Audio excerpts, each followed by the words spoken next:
Good morning. So ನಾನು ಇವಾಗ ಚಪಾತಿ ಮಾಡ್ತಾ ಇದ್ದೀನಿ. ಮೋಕ್ಷಿತ್ ಸ್ಕೂಲ್ಗೆ ಹೋದ.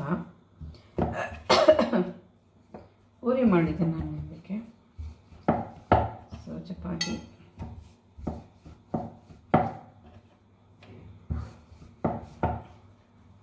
ಡೇಸು ಪರವಾಗಿಲ್ಲ, ಆದರೆ ಒಂದೊಂದು ಸಲ ಟೈಮ್ ವೇಸ್ಟ್ ಮಾಡಿಬಿಡ್ತಿದ್ದೀನ ಇಷ್ಟೊಂದು ಅಂತ ಭಯ ಆಗುತ್ತೆ.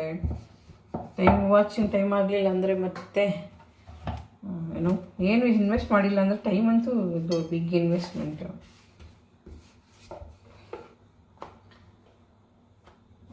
ಮತ್ತು ವಾಚಿಂಗ್ ಅವರ್ಸ್ ಆಗಿಲ್ಲ ಅಂದರೆ ಮಾಡಿದ್ದು ಮತ್ತೆ ಟೈಮ್ ಇಷ್ಟೊಂದು ಇನ್ವೆಸ್ಟ್ ಮಾಡಿದ್ದು ಬೇಜಾರಾಗೋಗುತ್ತೆ, ಭಯ ಆಗುತ್ತೆ. ಸ್ಟಿಲ್ ಐ ಆಮ್ ಡೂಯಿಂಗ್, ಹೋಗು ಮಧ್ಯದಲ್ಲಿ ಅಂತ ಹೇಳ್ಬಿಟ್ಟು. ಸೊ ಅವ್ನು ಪೂರಿ ತಿಂದು ಹೋಗಿದ್ದಾನೆ.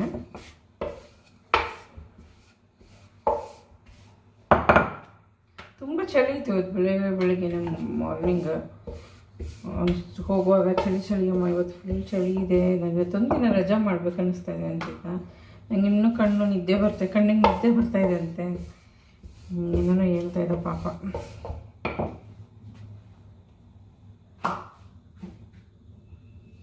ಮನೆಗೆ ಕೂತ್ರೆ ಸುಮ್ಮನೆ ಟಿ ವಿ ನೋಡ್ತಾನೆ, ವೇಸ್ಟ್. ಅದಕ್ಕೋಸ್ಕರ ನಾನು ಕಳಿಸಿದ್ದೀನಿ ಸ್ಕೂಲ್ಗೆ. ಮಕ್ಕಳನ್ನಂತೂ ಟಿ ವಿ ಇಲ್ಲದೆ ಮೇಂಟೈನ್ ಮಾಡೋದಂತೂ ಮುಗಿಸಿತೀನಿ. ನನಗೆ ಕಷ್ಟ ಆಗ್ಬಿಟ್ಟಿದೆ. ಅಂದರೆ ಅವನು ಹೊರಗಡೆ ಕರ್ಕೊಂಡು ಹೋಗಲ್ಲ, ಅದರಿಂದ ಪ್ರಾಬ್ಲಮ್ಮು. ಇಲ್ಲಾಂದಿದ್ರೆ ಒಂದು ಅರ್ಧ ಟೈಮೆಲ್ಲ ಇದಾಗ್ತಿತ್ತು. ಅವನಿಗೆ ಟಿ ವಿ ನೋಡೋದು ಬಿಡಿಸ್ಬೋದಿತ್ತು, ಅಷ್ಟು ಕಷ್ಟ ಅನ್ನಿಸ್ತಿರ್ಲಿಲ್ಲ. ಮನೆಯಲ್ಲೇ ಇದ್ದುಕೊಂಡು ಫುಲ್ಲು ಆ್ಯಕ್ಟಿವಿಟಿ ಮಾಡೋದ್ರೆ ಮಾಡಲ್ಲ ಅವನು.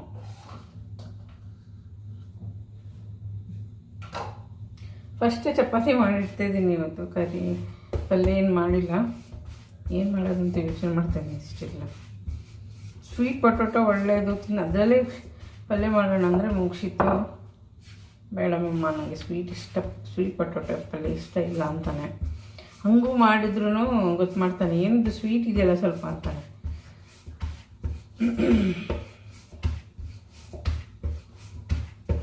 ನನಗೆ ಸ್ವಲ್ಪ ಬರೀ ಪಲ್ಯಗಳು ತಿನ್ನೋಂಥರ ಆಗಿದೆ. ನಾನು ಚಪಾತಿ ಮಾಡಿ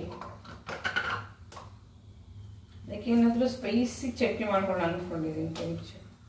ಕೆಂಪು ಮೆಣಸಿನ್ಕಾಯಿ ಚಟ್ನಿ.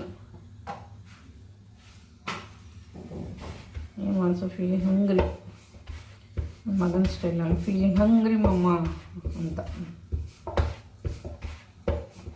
ಸೊ ಯಾರೆಲ್ಲ ವಿಡಿಯೋ ನೋಡ್ತಿದ್ದೀರಾ ಪ್ಲೀಸ್ ಸಬ್ಸ್ಕ್ರೈಬ್ ಮಾಡಿ. ಮತ್ತು ಇವೆ ಹಳೆ ವೀಡಿಯೋಸ್ ಎಲ್ಲ ಇದೆ, ಅದನ್ನು ನೋಡಿ.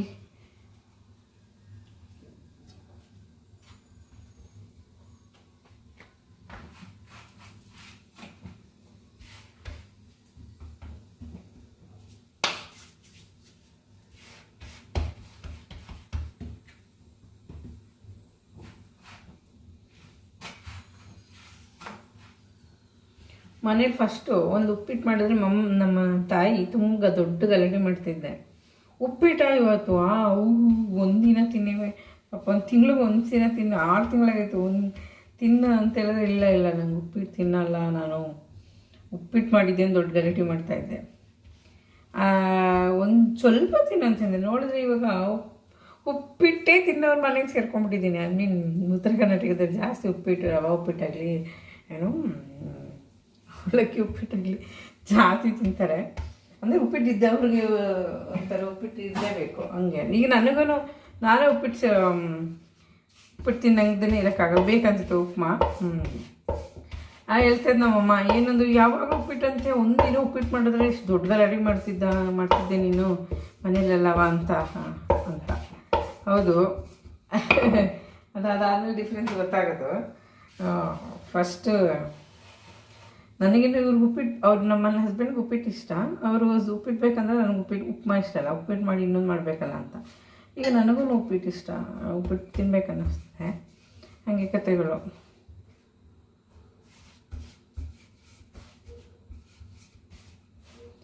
ಒಂದು ಅಲೋವೆರಾ ಪ್ಲಾಂಟ್ ಒಳಗಡೆ ಇಟ್ಟಿರೋದು ಚೆನ್ನಾಗಿ ಬರ್ತಾಯಿದೆ. ಹೊರಗಡೆ ಇಟ್ಟಿದ್ರೆ ಅದು ಒಂಥರ ಎಲ್ಲ ಒಣಗೋಗಿದೆ. ಏನು ಡಿಫ್ರೆನ್ಸ್ ಅಂತ ಗೊತ್ತಾಗಲ್ಲ. ವಾಟ್ರ್ ಹಾಕಿದ್ದಕ್ಕೆ ಇಲ್ಲಿ ಏನು ಮೇಂಟೆನೆನ್ಸೇ ಮಾಡಿಲ್ಲ. ಪ್ಲಾಂಟ್ ಚೆನ್ನಾಗಿ ಬರ್ತಾಯಿದೆ. ಬಟ್ ಹೊರಗಡೆ ನಿಂತು ಬಾಲ್ಕನಿ ಇಟ್ಟಿರೋದೆಲ್ಲ ಒಣಗೋಗಿರೋ ಥರ ಆಗಿದೆ. ಇನ್ನಷ್ಟು ಚೆನ್ನಾಗಿದೆ ಮೇಂಟೆನೆನ್ಸ್. ನೀರು ಹಾಕಿಲ್ಲ ಇಲ್ಲ, ಮೋಸ್ಟ್ಲಿ ನೀರು ಜಾಸ್ತಿ ಆಯ್ತು ಅನ್ಸುತ್ತೆ ಅದಕ್ಕೆ. ಪಾಟಿಗೆ ನೆದರು ಅದಕ್ಕೇನಾದರೂ ಹಂಗೆ ಕರೆಕ್ಟ್ ಇದು ಏನು ಬ್ರೌನ್ ಕಲರ್ ಆಗ್ತಿದೆ ಅದು ಅಲೋವೆರಾ ಲೀವ್ಸ್. ಇದಿಷ್ಟು ಚೆನ್ನಾಗಿ ಬಂದಿದೆ, ಗ್ರೀನ್ ಇದೆ ಫುಲ್ಲು. ಒಳಗಡೆದಂತೂ ಚೆನ್ನಾಗಿಲ್ಲ, ಮೇಂಟೆನೆನ್ಸ್ ಮಾಡೋಕ್ಕೆ ಆಗ್ತಾಯಿಲ್ಲಪ್ಪ. ಒಂದು ಪ್ಲಾಂಟ್ಸ್ಗಳನ್ನ ಮಕ್ಕಳು ನೋಡ್ಕೊಂಡಂಗೆ ನೋಡ್ಕೋಬೇಕು ಎಲ್ಲ. ಸುಮಾರು ಒಂದು ಮಲ್ಲಿಗೆ ಗಿಡ ಅಂತೂ ಒಣಗೇ ಹೋಯ್ತು, ಅದು ಚೆನ್ನಾಗಿ ಹೂವು ಬಂದಿತ್ತು, ತುಂಬ ಖುಷಿಯಾಗಿತ್ತು. ಮೇಂಟೈನ್ ಮಾಡೋಕ್ಕಾಗ್ತಾಯಿಲ್ಲ. ಮೋಕ್ಷಿತ ಆರಾಮಾಗಿದ್ರೆಲ್ಲ ಆಗ್ತಿತ್ತು, ಆರಾಮಾಗಿದ್ದಾನೆ ಬಿಡಿ. ಬಟ್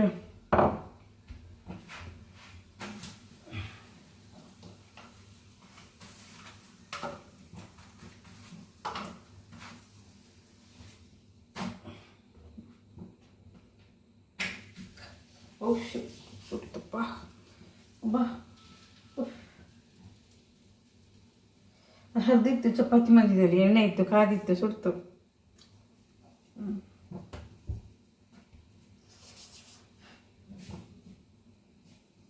ಊಟ ಚಪಾತಿ ಗೊತ್ತು.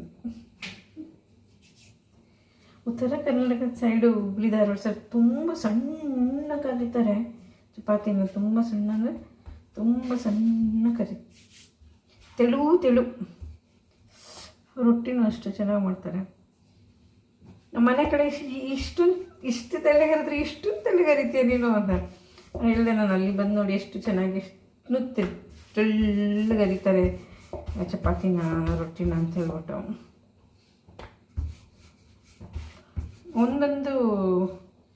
ಒಂದೊಂದು ಸ್ಟೇಟಲ್ಲೂ ಒಂದೊಂದು ಡಿಫ್ರೆನ್ಸ್. ಎಷ್ಟು ಚೆನ್ನಾಗಿ ಅನಿಸುತ್ತೆ ಅಲ್ಲ. ಬೇರೆ ಏನು ವಿವಿಧತೆಯಲ್ಲಿ ವೈವಿಧ್ಯತೆ ಅಂತ. ಕನ್ನಡ ಮೀಡಿಯಮ್ ಸ್ಟೂಡೆಂಟಾಗಿ ಕನ್ನಡ ಇಷ್ಟೊಂದು ಮಾತಾಡಲಿಲ್ಲ ಅಂದರೆ ಹೆಂಗೆ ಇಷ್ಟು ಕ್ಲಿಯರಾಗಿ ಅಲ್ವಾ. ಎಲ್ಲ ಲ್ಯಾಂಗ್ವೇಜು ಕಲಿಬೇಕು, ಇಂಪಾರ್ಟೆಂಟು. ನನಗೆ PUC ಬಂದಾಗ ಕನ್ನಡ ಮೀಡಿಯಮಲ್ಲಿ ಓದ್ಬಿಟ್ಟು 10th ಸ್ಟ್ಯಾಂಡರ್ಡ್ ತನಕ ಮೈಸೂರು ತಕ್ಷಣ ಬಂದ್ವಿ ನಾವು. ತಾಲೂಕಿನ ಪಿರಿಯಾಪಟ್ಟಣ ತಾಲೂಕು. ಅಲ್ಲಿ ಬಂದ್ಬಿಟ್ಟು ಏನು ಮೈಸೂರು ಬಂದ ತಕ್ಷಣ ಮೈಸೂರಲ್ಲೆಲ್ಲ ಸ್ವಲ್ಪ ಅವರು LKG ಇಂದೆಲ್ಲ ಇಂಗ್ಲೀಷ್ ಮೀಡಿಯಮ್ ಓದ್ತಿದ್ರಲ್ಲ, ಅವ್ರ ಲ್ಯಾಂಗ್ವೇಜ್ ಇಂಗ್ಲೀಷೆಲ್ಲ ಚೆನ್ನಾಗಿ ಮಾತಾಡ್ತಾಯಿದ್ರು. ನನಗೆ ಅರ್ಥನೇ ಆಗ್ತಿರ್ಲಿಲ್ಲ ರೀ. ಅದು ಒಂದು. ಎರಡನೇದು ಇನ್ಫೀರಿಯರಿಟಿ ಬೇರೆ, ಎಲ್ಲ ಚೆನ್ನಾಗಿ ಕಾಣ್ತದೆ. ಹಾಸ್ಟೆಲ್ ಬೇರೆ, ಹಾಗೂ ಅದೊಂಥರ ಕಷ್ಟ ಅನ್ನಿಸ್ತಿತ್ತು ನನಗೆ. ಅವಾಗ ಅರ್ಥ ಆಗ್ತಿಲ್ಲ, ಮಾತಾಡೋದೇ ಅರ್ಥ ಆಗ್ತಿಲ್ಲ, ಪಾಠ ಮಾಡೋದಿಲ್ಲ ಅರ್ಥ ಆಗ್ತಿತ್ತು. ಸೈನ್ಸ್ ಬೇರೆ ತೊಗೊಂಡ್ಬಿಟ್ಟಿದ್ದೀನಿ. ಅದೇ ನೆನ್ಸ್ಕೊಂಡ್ರೆ ಇವಾಗ ಅದರಿಂದ ಎಷ್ಟೊಂದು ಸಲ ಸಫರ್ ಮಾಡಿದ್ರು. ನಾನು ಯಾಕಾದ್ರೂ ತೊಗೊಂಡ್ಬಿಟ್ಟೆ. ನಮ್ಮ ತಂದೆ ಹೇಳಿದ್ರು ಎಷ್ಟಾಗುತ್ತೆ ಅಷ್ಟು ಇಲ್ಲಿ ಓದು, ಯಾವುದಾದ್ರೂ ಇಲ್ಲೇ ಇಲ್ಲೇ ಇರೋ ಒಂದು ಅರ್ಥ ಮಾಡಿಕೊಂಡು ಬಂದು ಅವಾಗೆಲ್ಲ ಕಷ್ಟಪಟ್ಟಿದ್ದೆ. ಪರವಾಗಿಲ್ಲ, ಅವಾಗ ಕಷ್ಟಪಟ್ಟಿದ್ದಕ್ಕೆ ಹೇಳಿದ್ರು. ಫ್ರೆಂಡ್ಸ್ ಎಲ್ಲ ಬಂದಿದ್ವಿ 3-4 ಜನ. 3 ಜನ ಒಟ್ಟಿಗೆ ಬಂದು ಒಂದೇ ಹಾಸ್ಟೆಲ್ಗೆ ಮಾತಾಡ್ಕೊಂಡು ಒಂದೇ ಪೇರೆಂಟ್ಸ್ ಎಲ್ಲ ಸೇರ್ಕೊಂಡಿದ್ವಿ. ಏನೇನೋ ಸಾಧಿಸ್ಬೇಕಂತ ಇತ್ತು. ಸದ್ಯಕ್ಕೆ ಇವಾಗ ಚಪಾತಿ ಮಾಡ್ತಾಯಿದ್ದೀನಿ. ಎಲ್ಲ ಸ್ಯಾಟಿಸ್ಫ್ಯಾಕ್ಷನ್ ಇದೆ, ನೋ ಪ್ರಾಬ್ಲಮ್. ನಮ್ಮ ತಂದೆನೇ ಹೇಳ್ತಾ ಇದ್ದೆ. ತಂದೆ ಅಂತಲ್ಲ, ಅವಾಗ ಕಷ್ಟ ಗೊತ್ತಿಲ್ಲ, ಅವಾಗ ಹೇಳ್ತಾ ಇದ್ವಿ ನಾನು. ಇನ್ನು ಓದಿದ ತಕ್ಷಣ ನಾವು ಕೆಲಸ ಮಾಡಬೇಕಂತೇನಿಲ್ಲ. ನಾವು ಎಲ್ಲರೂ ಯಾಕೆ ಓದಿದ್ರೆ ಕೆಲಸಕ್ಕೆ ಹೋಗ್ಬೇಕಂತೀರ ಅಂತ ನೋಡಿದ್ರೆ ಈಗ ಕೆಲಸ ಅವಶ್ಯಕತೆ ಅನ್ನಿಸ್ತಾ ಅಂತ ಇವಾಗ ಅನಿಸುತ್ತೆ. ಅದು ಅವಶ್ಯಕತೆ ಮೇಲೆ ಇರುತ್ತೆ ಕೆಲಸ.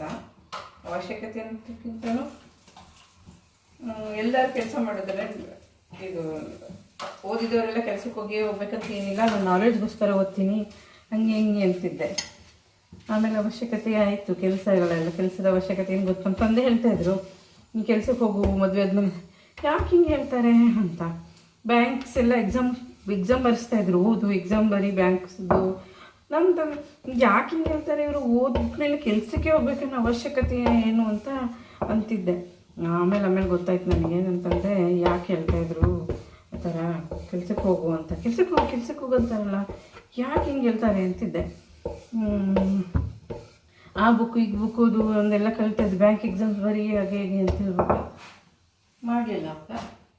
ಆಮೇಲೆ ಈಗ ಅನಿಸುತ್ತೆ ಯಾಕೆ ಆ ಥರ ಎಲ್ಲ ಹೇಳ್ತಾಯಿದ್ರು ಅಂತ ಹೇಳ್ಬಿಟ್ಟು. ನಾನೆಲ್ಲ ನಮ್ಮ ಅಣ್ಣ ಅಂತ ಹೇಳ್ತೀನಿ, ನಮ್ಮ ತಂದೆಗೆ ಹೇಳ್ತಾಯಿದ್ದೀನಿ, ಯಾಕೆ ಹಿಂಗೆ ಹೇಳ್ತೀರಣ್ಣ, ಬರೀ ಕೆಲಸ ಅಂತೀಯಲ್ಲ ಅಂತ ಅವ್ರಿಗೆಲ್ಲ ಅನುಭವ ಆಗ್ತಿತ್ತಲ್ಲ. ಇವಾಗ ಹೇಳ್ತಾರೆ ನೀನು ಈಗ ಅರ್ಥ ಆಯ್ತಾ ಎಲ್ಲ ಕೆಲಸ ಮುಗಿದ್ಮೇಲೆ ಏನು ಅರ್ಥ ಅಂದರೆ ಏನು ಪ್ರಯೋಜನ ಏನು ಮಾಡಕ್ಕೆ ಹೋಗಂತ ಹೇಳ್ತಾರೆ. ಹಂಗೆ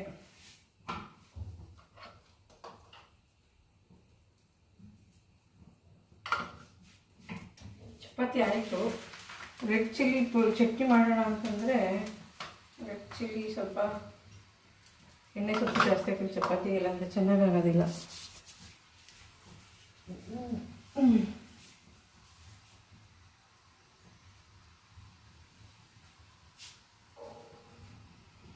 ಸೊ ನಿಮಗೆ ಈ ವಿಡಿಯೋ ಇಷ್ಟ ಆದರೆ ಪ್ಲೀಸ್ ನನ್ನ ಚಾನಲ್ಗೆ ಸಬ್ಸ್ಕ್ರೈಬ್ ಮಾಡಿ ಮತ್ತು ಸಪೋರ್ಟ್ ಮಾಡಿ. ಓಲ್ಡ್ ವೀಡಿಯೋಸ್ ಎಲ್ಲ ನಾನು ನೋಡಿ ಮತ್ತು ನಿಮಗೆ ಸಿಗ್ತೀನಿ.